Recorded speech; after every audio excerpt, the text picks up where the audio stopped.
Cuando el tiempo todavía no se llamaba tiempo y la luz no conocía fronteras, el Altísimo habló y el cielo se encendió de inteligencias puras.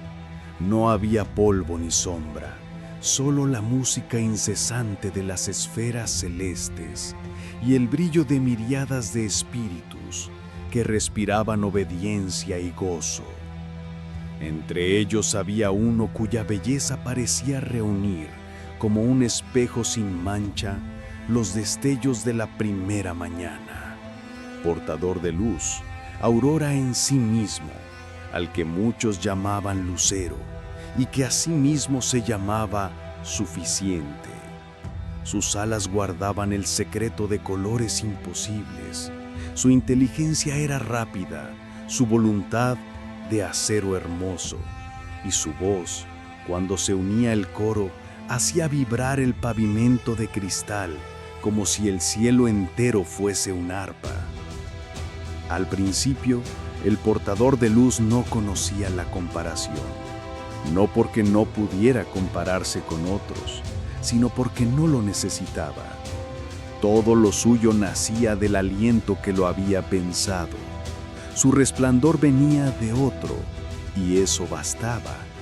Pero el misterio de la libertad, don altísimo y peligroso, también ardía en su pecho. Amar es elegir, y elegir tiene una arista que puede herir. En un instante que no contaba los instantes, algo mínimo, casi un murmullo, rozó la superficie de su pensamiento. ¿Y si el brillo fuese propio? ¿Y si la música del cielo se acomodara a su tono? ¿Y si el amor infinito, sin dejar de serlo, pudiera inclinarse, tal vez, por una sola vez, ante él? Los pensamientos crecen cuando se les alimentan, y el portador de luz empezó a nutrir aquel susurro con imágenes. Se vio a sí mismo ascendiendo por encima de coros y jerarquías. Se vio sentado en una altura donde nadie lo alcanzara. Se vio centro. Y lo que había sido gratitud se volvió medida. Lo que había sido adoración se volvió cálculo. No odiaba aún. Primero dejó de amar. Dejó de complacerle que otro fuese la fuente. Decidió ser fuente. Allí se quebró algo, invisible como el cristal fino cuando suena antes de romperse.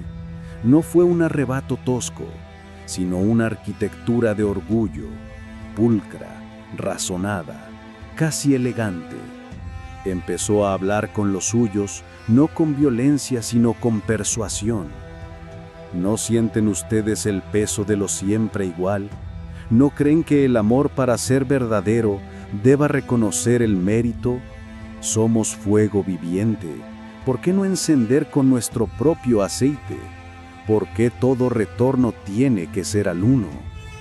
Algunos lo miraron con pena, otros con desconcierto, y no faltaron los que encontraron en esas palabras el eco escondido de su propia vanidad. Se formó un círculo dentro del coro, un acorde distinto, sutilmente desafinado, que a primera escucha parecía grandeza. En el centro del cielo, donde el trono no es un lugar sino una presencia, el Altísimo no se turbó. Nada sorprende a quien conoce el secreto de cada sílaba antes de pronunciarse. Pero no por eso el drama era menos real. Así se llamó a un consejo. Los cielos se inclinaron y la música cesó. El portador de luz se adelantó, todavía hermoso, todavía brillante, todavía con el resplandor que no había perdido, porque Dios no quita lo que da sin misericordia y justicia. El silencio pesó como oro. Entonces habló, y su voz no parecía rebelde, sino lúcida, casi compasiva con todos. Padre de las luces, somos tuyos, sí, pero también somos nosotros. Si tanto nos amas, ¿por qué no coronas la grandeza que en nosotros pusiste? Dame un lugar más alto, deja que me siente en la cumbre de los coros y ordene las llamas. Yo llevaré tu nombre, tu gloria, tu dominio, pero a través de mí. El cielo no conoce la negociación del orgullo. La luz no pacta con la sombra que pretende usarla. Entonces, como un relámpago claro, se levantó Miguel. No se adornó de argumentos, no puso su nombre por delante, no quiso trono. Solo dijo lo que el cielo canta desde siempre: ¿quién como Dios? Y al pronunciarlo ese quién, atravesó como espada el artificio del portador de luz. Porque no era una pregunta que buscara respuesta, era el recordatorio vivo de la proporción verdadera. Nada creado puede ocupar el centro sin enfermarse. Nada puede servirse del eterno para su propia altura sin caer en abismo. Lucifer sonrió, no con alegría, sino con desafío. ¿Quién como Dios? Yo no digo que sea como Él, digo que su gloria brille por mí. Yo seré su vicario, su espejo más alto. ¿Qué pierde Él? ¿Qué pierden ustedes? Pero en el fondo de sus palabras había una grieta. Quería ser espejo, sí, pero un espejo que retiene la luz y cobra peaje. Quería ser puente, pero puente que decide quién pasa. Quería ordenar el fuego, pero para que el fuego le obedeciera a él. La batalla no comenzó con espadas, sino con voluntades. Hubo un terremoto en lo invisible, como cuando una bóveda cede en un punto y el peso se reparte con un crujido. Los ángeles que permanecieron fieles apretaron el canto hasta que fue grito de veneración, y ese grito se volvió arma. Los que se unieron al portador de luz afilaron su orgullo hasta convertirlo en lanza. Se rompió la armonía y entró la disonancia. No melodía nueva, sino ruido enaltecido. Miguel condujo a los suyos sin odio, porque en el cielo el odio no es sustancia propia, solo concha vacía, y avanzó recitando el nombre que satisface todos los nombres. Nadie en el cielo es más fuerte que Dios, pero Dios quiso que la justicia fuese también participación. Por eso dejó que la batalla se librara entre criaturas. Hubo choques de pensamientos como choques de metal. Hubo destellos que cegaban más que 1000 soles. Hubo silencios más profundos que 1000 abismos. El portador de luz intentó escalar con promesas. Conmigo seréis más grandes, conmigo decidiréis, conmigo nadie os mandará. Y cada promesa se volvía cadena en cuanto alguien la tomaba. Miguel mostró el dolor sereno de quien pierde hermanos que ama y no puede retener. Entonces en la altura, el Verbo habló. No fue un rugido, fue una orden tan tierna como irrefutable, y la orden se convirtió en ley del cielo. Basta. Esa palabra se volvió un viento inmenso que barría, no como huracán ciego, sino como río que separa el oro de la escoria. El portador de luz con sus suyos sintió por primera vez el peso de su propio centro. Era demasiado denso para flotar en el ámbito de la pura gratuidad. Cayó, no como caen las piedras que no eligen, sino como una estrella que decide ser ceniza. Cayó arrastrando consigo constelaciones de voluntades torcidas. Cayó como brasa que abandona el hogar del fuego y se va apagando en los bordes de lo creado. Donde pisó, nació la mentira del poder por sí mismo. Donde habló, apareció la máscara sobre el rostro. Donde prometió, el corazón se encogió. No se volvió menos inteligente, pero su inteligencia perdió la transparencia. Ahora veía todo como recurso. No se volvió menos hermoso, pero su belleza se convirtió en anzuelo. No dejó de amar lo alto, pero ya no lo amó por lo que es. Amó su sombra, su posibilidad de apropiación. Desde abajo, mirando hacia arriba, juró que haría del mundo un espejo al revés. Si no podía ser rey en la luz, sería príncipe en la noche. La batalla, sin embargo, no terminó con su caída. Cambió de escenario. El campo de guerra ya no fue el pavimento de cristal, sino la historia. Allí donde el tiempo cuenta, el orgulloso buscó torcer el pulso de los nacimientos, mezclar venenos en los pozos antiguos, susurrar en los cruces de caminos. Aprendió la lengua de cada pueblo, memorizó las grietas de cada corazón, estudió el ritmo de la sangre y del deseo. Pero misteriosamente, el Altísimo no cerró las puertas del mundo, como quien sella una ciudad sitiada. Prefirió abrir una puerta más grande, la de su promesa. Desde el cielo, Miguel y los suyos velan, no como espías inquietos, sino como guardianes que custodian las fronteras invisibles. En ocasiones, su presencia arrecia como viento que limpia la casa. En otras, apenas es brisa que endereza la llama de una vela. No luchan con hierro, sino con fidelidad. No cargan estandartes para mostrar victoria, sino para recordar identidad. ¿Quién como Dios? Esa consigna no envejece. El portador de luz, por su parte, ensaya disfraces. Serpiente de argumento perfecto, acusador que enumera culpas, rey de espejismos que ofrece coronas con precio escondido. Su genio consiste en tomar lo bueno y doblarlo hacia sí, la belleza en narcisismo, el valor en temeridad, la justicia en venganza, la prudencia en miedo. Hubo un día, ningún calendario lo recoge, pero toda carne lo recuerda, en que el cielo se inclinó sobre un hogar pequeño y silencioso. Allí, el infinito decidió entrar por la puerta humilde de una madre.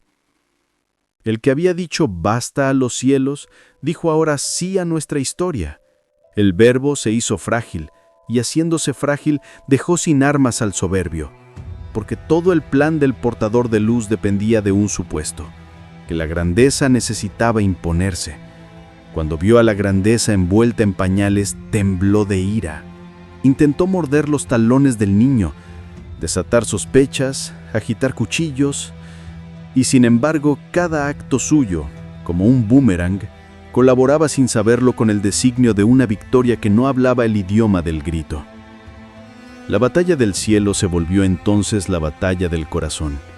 En cada hombre hay un pequeño cielo donde una voz susurra: sé tu propia fuente, nadie debe mandarte, mereces todo. Y otra responde, a veces apenas audible: recibe, confía, adora. Hay uno que te piensa más de lo que tú puedes pensarte.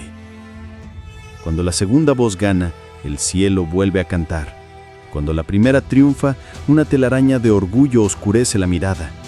El combate es cotidiano, en una promesa guardada, en un perdón difícil, en un silencio que no humilla, en una palabra que no manipula, en una rodilla que se dobla sin servilismo. Allí el portador de luz muerde el polvo y, sin entender cómo, se ve vencido por actos que él considera pequeños. Miguel no abandona a los que pelean. Su nombre es grito y escudo. Donde alguien reza con humildad, allí está su espada. Donde alguien elige la verdad con costo, allí late su estandarte. No aparece para robar protagonismo, sino para sostener. Cuando un alma cae y quiere levantarse, el arcángel no la mira con lástima, sino con respeto. La ayuda a ponerse en pie, no para que lo admire a él, sino para que mire más alto. Su presencia recuerda que la jerarquía del cielo no es dominación, sino servicio, y que la autoridad verdadera no se aferra al trono, sino que lo despoja para levantar al pequeño. El portador de luz, por su parte, no descansa. Ha perfeccionado el arte de acusar. Primero tienta, luego señala. Primero promete, luego condena. Su gozo es el escándalo. su alimento la desesperación. Quiere que creamos que no hay regreso. Por eso susurra que la culpa es identidad, que el error define, que el pasado manda. Pero hay una grieta que no puede sellar: la misericordia. La misericordia no es permisividad, es fuego que purifica sin destruir. Cada vez que la invocamos, el cielo reabre ventanas y el aire entra fresco. Entonces el orgulloso retrocede, no porque pierda poder, sino porque se queda sin argumento.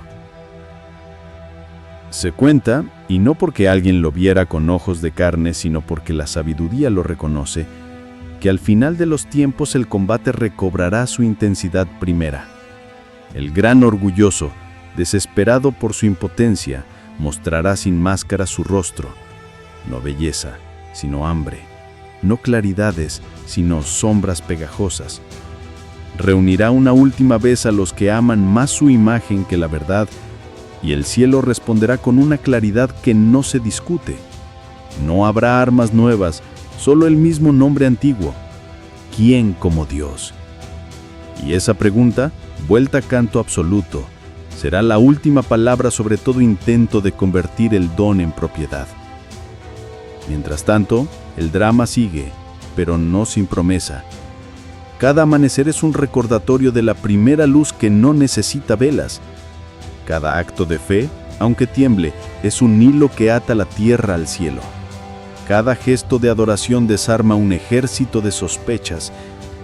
Y cada vez que alguien renuncia a ser centro, la música se repara un poco y un poco más, como si el coro perdido encontrara su nota.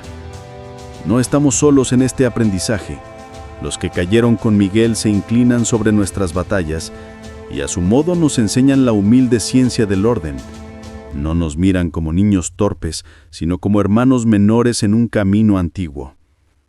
La caída de Lucifer no fue el capricho de un Dios celoso, fue la consecuencia de una libertad que eligió el espejo sobre la fuente. La batalla del cielo no fue espectáculo, fue defensa del amor contra su caricatura. Y la historia que habitamos es la prolongación de ambos misterios.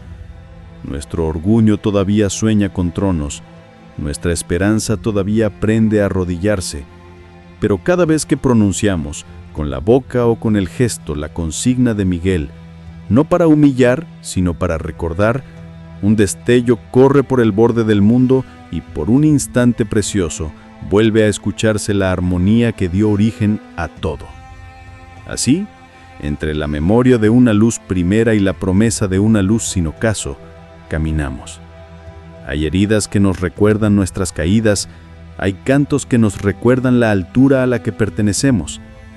Y cuando la noche se hace espesa y las ofertas del orgulloso se vuelven brillantes y baratas, basta con levantar, aunque sea débilmente, el corazón hacia arriba y dejar que el cielo responda con su pregunta eterna. Entonces, sin ruido de metales, sin humo ni estruendo, el combate se inclina, el enemigo se cansa, la mentira pierde brillo y la luz, esa luz que no se negocia, vuelve a serlo todo. Porque en el fondo, la historia entera se resume en un nombre y en una pregunta que es victoria. Dios es Dios y nadie como Él. Y por eso hay esperanza. Y por eso hay canto. Y aun con polvo en los labios, seguimos levantándonos.